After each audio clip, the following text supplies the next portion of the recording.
When the client is ready, maybe we might do some audio guides, some just abdominal breathing, progressive muscle relaxation. Here I can even adjust kind of like, if their heart rate is really high or anything like that, we'll be able to adjust that so they can hear that.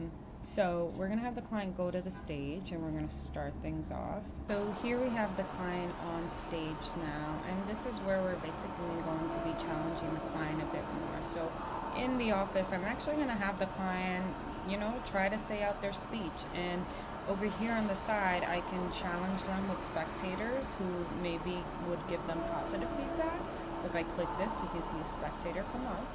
I've attended similar conferences before on the same topic, but I've never been as enthusiastic about it as today. Do you recommend any author or some reading related to what you've told us today?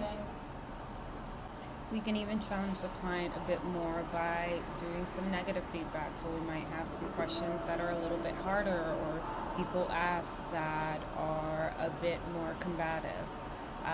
Here we can give the client some praise by, recreating an applause by the audience.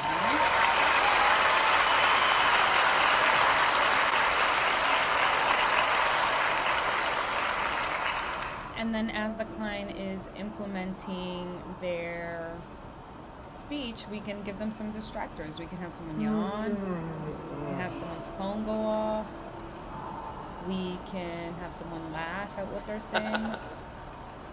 A lot of different things. And here I don't have the sensor on so you won't see it, but the electrodermal response sensor will be telling me how their anxieties are going up and down. If I feel that the client is getting a bit anxious, we can even do like a audio guide to keep them calm.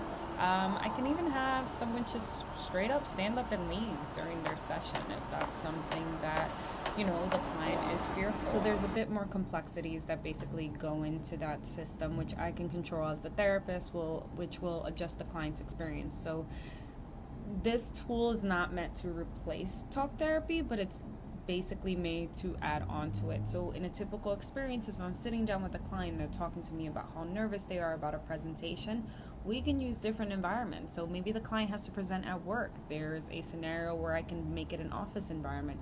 Or even like maybe a client is nervous about going out to the bar and talk to people. There is a bar environment where you're sitting around a group of people and you can adjust the things that they're saying, and you can practice how to order a drink, and you can practice different things.